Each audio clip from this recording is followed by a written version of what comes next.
Alright, what's up everybody? We are on episode 22 of Demon Slayer. It's interesting how we're getting so close to the finale here of the first season, where at the same time it seems like a whole new storyline is about to be opening up, or we're just gonna reach a completely new phase again. So I wonder what that's about. I mean, I guess that they can kind of wrap it up in a satisfying way still over the course of like 5 episodes, because it's still a decent amount to go, right? So what actually happened is that now that the some of the people from the Demon Slayer Corps showed up, some of the higher up ones, Giyu and Shinobu, Shinobu essentially realized the whole thing about Nezuko, right, being a demon and still being kept alive, and also that it was in fact Giyu who had allowed this to happen, because normally the Demon Slayer Corps has some very simple instructions, I guess: kill every single demon you come across, and so. Yeah, that's interesting, because it's something that I hadn't considered whatsoever. And brings us back all the way to the very beginning of the show, now finally, coming back here towards the end of the season. So all of them seem to have gotten arrested, or something like that. I don't know what to call it. The Demon Slayer Corps had some type of cleanup crew use antidotes on a bunch of the people that got poisoned. So, Zenitsu will be fine, I presume. Inosuke as well. Some of them got like wrapped into like mummies essentially, which I was a little bit confused by that. But other than that, especially the last scene it sort of ended on really had a bunch of characters standing in the picture there who I hadn't seen before, and they looked very special. So I assume they're just kind of higher up people within the Demon Slayer Corps that we're gonna learn about. I will say that there is this one guy that I see who has like yellow hair, and I feel like I've seen his face in a picture before for the show or something. So again, I imagine some of these are going to play a much bigger role. And other than that, there's not really too much to say for this intro for this episode, because, last episode also was very much sort of still the aftermath of the whole spider demon fight. Going into Rui's backstory still there, surprisingly, because I thought it was already wrapped up. It was great, but I'm just ready to move on and see, where it's going to take us. So with that being said, we should probably just dive in. Of course, the next 8 episodes will already be up over on Patreon. If you enjoy my reactions to this show, you can support me there, linked on top of the description. And watch the next 8 episodes right away. We should be on the Mugen Train movie right now, so definitely go check that out, of course, along with full-length reactions if you want to see me react to the entire episodes. But then for now, let's dive into this new episode of Demon Slayer, which is actually called Master of the Mansion. Here we go.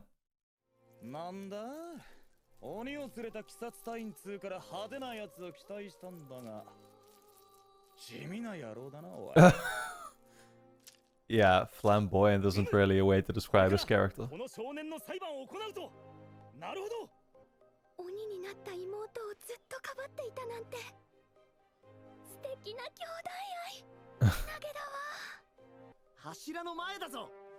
Okay, yeah. So that's the same ranks, right? That's basically Giyu and Shinobu. Well, Shinobu was standing there too.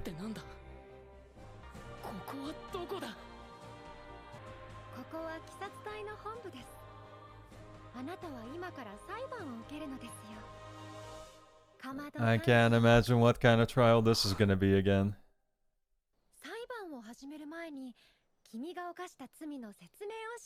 Yeah.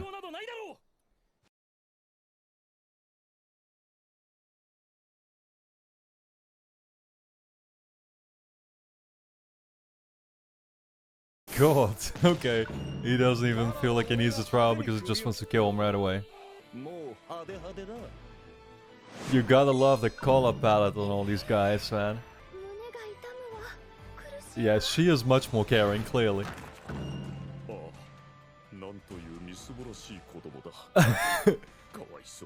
I love how they're giving all of them a little bit of time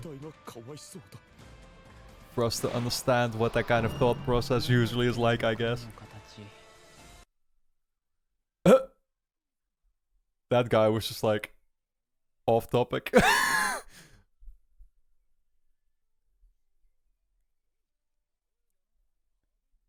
This guy loves the word flamboyant. Is the snake talking? Oh. Who the fuck is this guy? 対立違反は富岡も同じだろう。どう処分する？どう責任を取らせる？な。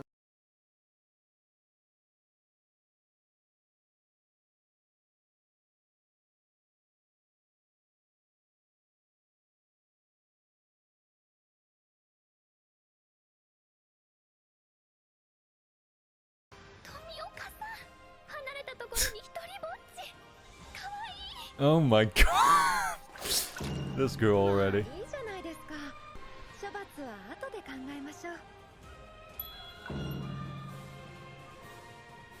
Yeah, I knew about you already, Shinobu.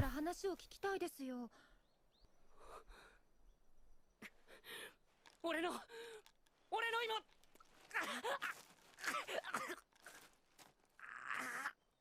今 What is...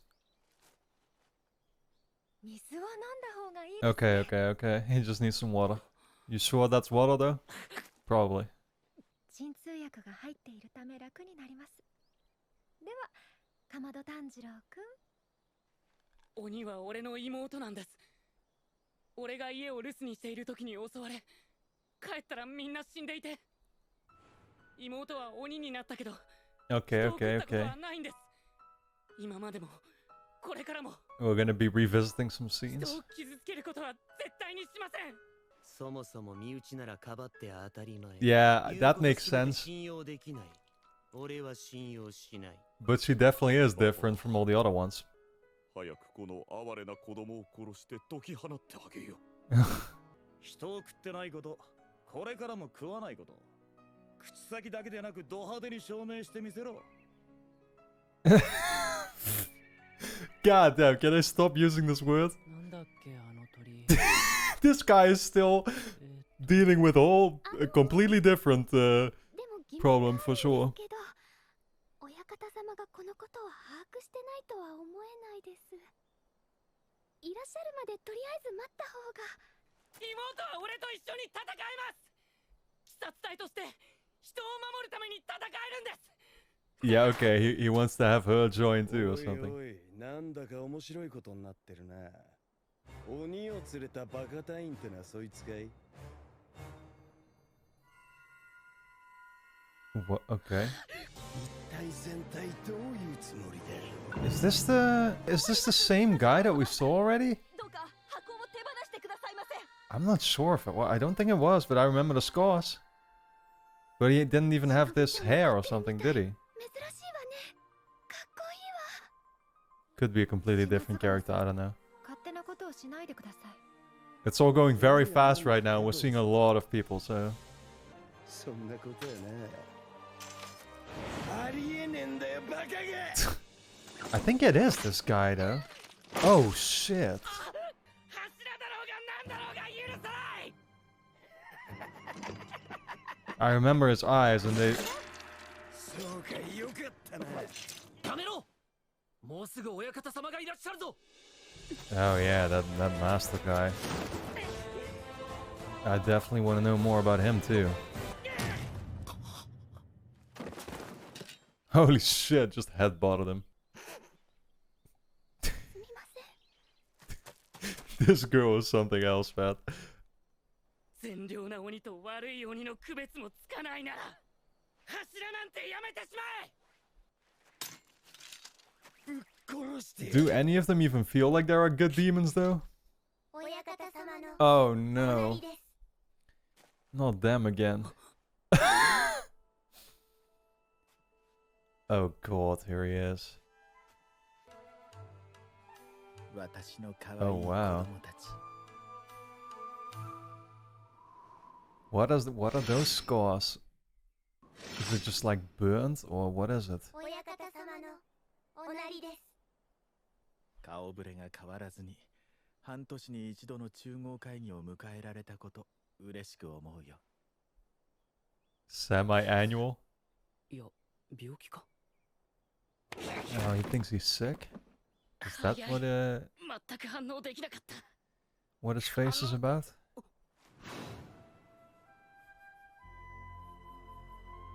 Okay, okay, okay. 親方様におかれましてもご創建で何よりです。I so have no idea 親方様にご what to make of any of them yet, except for except for her. 恐れながら集合会議の前にこのかまど炭治郎なる鬼を連れた大使についてご説明いただきたく存じますがよろしいでしょう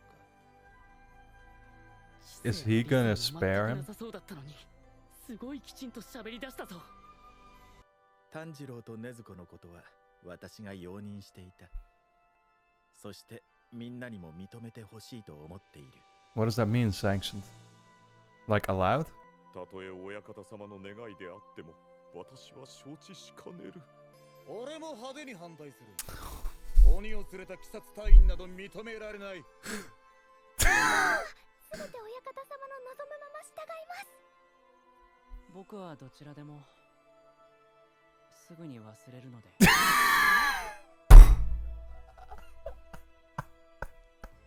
Yo, some of these characters are ridiculous in a good way. 鬼を滅殺してこその鬼殺隊。 They're all opposing him though. 名の処罰を願います。手紙を。はい。こちらの手紙は元柱である鱗滝左近寺様からいただいたものです。一部抜粋して読み上げます。 Okay, so maybe that will 炭 convince them. 治郎が鬼の妹と共にあることをどうかお許しください。飢餓状態であっても人を食わず、そのまま2年以上の歳月が経過いたしました。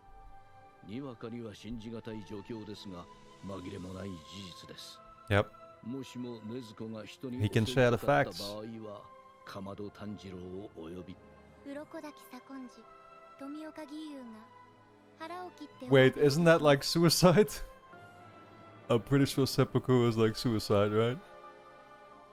But I mean, it doesn't seem like that will be necessary anytime soon, though. Going by 切腹するからなんだというのか。 the experiences we've had with Nezuko so far. 何の保証にもなりはしません。人を食い殺せば取り返しがつかない。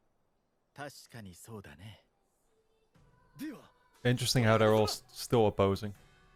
人を襲わないという保証ができない。禰豆子が2年以上もの間、人を食わずにいるという事実があり、禰豆子のために3人の者の命がかけられている。 It's weird how this guy initially with his teaser scenes gave me some really bad vibes, honestly, but now it's like the opposite. 皆にその意志はあるかな。 He seems like the only voice of reason in here. Well, one of the few. それに私の子供たちに伝えておくことがある。この炭治郎は鬼物児と遭遇している。 Oh. そんなまさか柱ですら誰も接触したことがないというのに。 Oh, really? He's the only one? こいつがどんな姿だったノリコ。鬼物児は何をしていた。根城は突き止めたのか。おい答えろ。ざわれ。俺が His 先に聞いてるんだ。 stronghold. まず鬼物児 I mean, he seemed to just live in a city with his fake wife there. His pretend family, if that's how you want to call it. 鬼物児はね、炭治郎に向けて追っ手を放っているんだよ。私は初めて鬼物児が見せた尻尾を掴んで離したくない。おそらくは禰豆子にも鬼物児にとって予想外の何かが起きていると思うんだ。人間ならば生かしておいてもいいが鬼はダメです。これまで俺たち鬼殺隊がどれだけの思いで戦い、どれだけのものが犠牲となっていったか。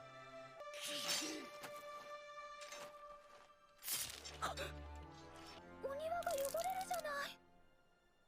親方様、証明しますよ俺が。おい鬼、飯の時間だぞ。 Yeah, he's trying to bait her. Lure her out.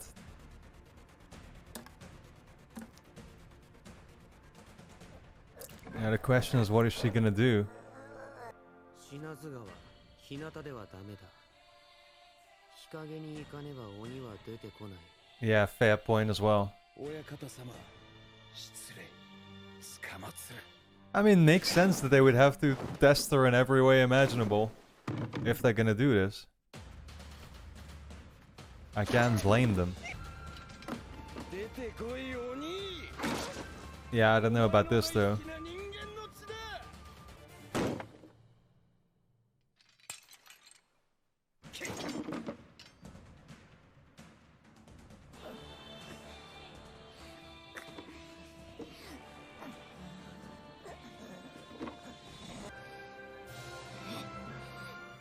She better hold back though.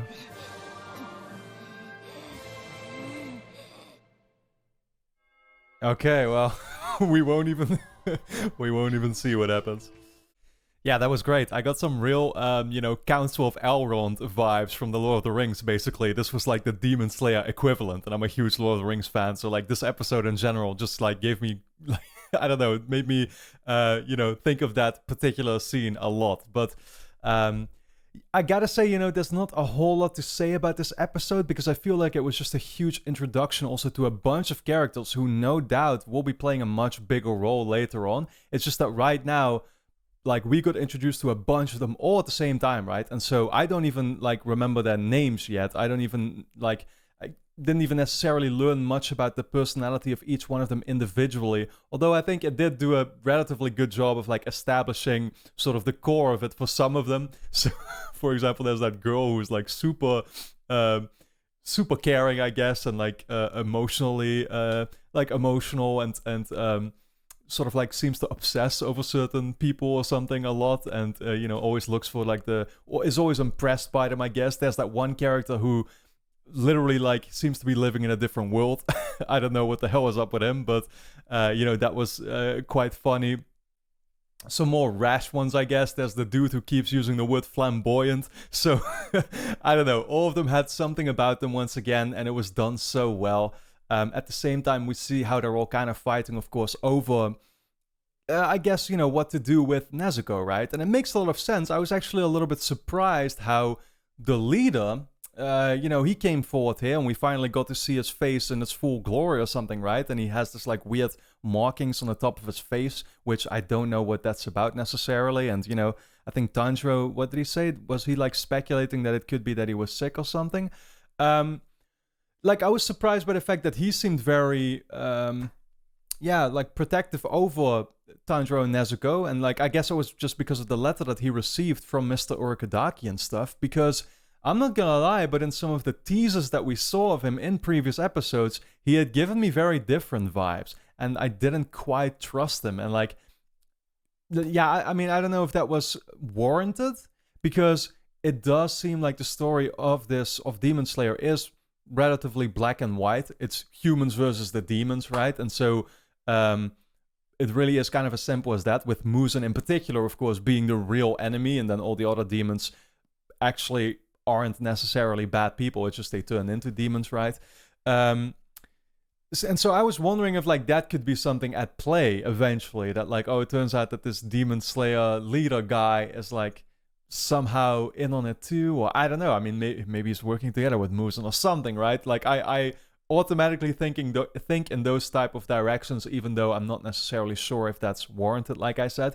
But here, yeah, again, he was very accepting, and interestingly enough, even explaining his reasons, a lot of the people in this highest rank, I really need to learn what the word for it is because I keep forgetting it, but they were still very vocal in saying that they disagreed, right? And you had that one guy, and my apologies because I was confused for a little bit, the guy with the scars. I'm like, wait, is this the same guy that we saw way back in, like, episode 5? I don't think it is. I looked it up, I literally looked up, like, the episode 5 summary and stuff, and, like, he didn't even, that boy that we saw there with the scars didn't even have a name there or something, at least on the wiki page, and this guy definitely did have a name, so, but, like, I don't know. I mean, it's just, again, it was the scars and the way his face looked that reminded me of him. Maybe it could be related to him, actually, now that I think about it. That's a possibility, too. But I'm not sure. This guy had, like, white, like, long hair. The previous guy almost had no hair, but it was just the scars on their face that was very reminiscent to me. I'm like, wait, are they? And, like, this guy was also kind of, like, batshit crazy, just like the guy in episode 5 was. So I was confused about that for a little bit, but he obviously had no problem taunting Nezuko and doing whatever was necessary to try and expose the fact that she was a real demon after all and would be after them and stuff. Again, like, some of it is definitely understandable that, they wouldn't be very trusting of the situation.